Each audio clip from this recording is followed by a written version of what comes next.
अगर आप स्कैल्पिंग करते हो तो रिटेसमेंट के बाद ट्रेड लेना आपके लिए बहुत ज्यादा प्रॉफिटेबल रहेगा। कैसे समझिए, सबसे पहले आपको कोई भी एक बड़ी कैंडल लेनी है, फुल बॉडी कैंडल लेनी है और उसके हाई और लो को मार्क करना है। जैसे यहाँ पर आप देख पा रहे हो मैंने इस कैंडल का हाई और लो दोनों मार्क कर लिया।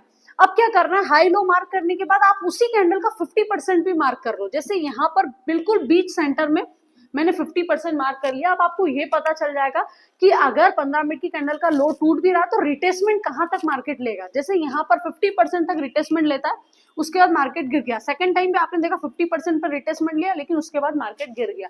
अब आपको एंट्री कहां पर लेनी है, यहाँ पर ये जो आपने 50% की जो लाइन क्लिक करी है इसके नीचे आपको रेड कैंडल की क्लोजिंग होनी चाहिए। अगर कोई भी इस टाइप की, जैसे यहाँ पर आप देख पा रहे हो ये वाली जो कैंडल है इसने 50% को बकायदा 50% से नीचे क्लोजिंग दी, देन सेकंड कैंडल पे भी आप एंट्री लेते हो तो आप अच्छा खासा रिटर्न ले सकते हो। ये सबसे बेस्ट स्ट्रेटेजी होती है स्कैल्पिंग करने के लिए। वीडियो अच्छी लगी हो तो प्लीज लाइक शेयर और सब्सक्राइब जरूर।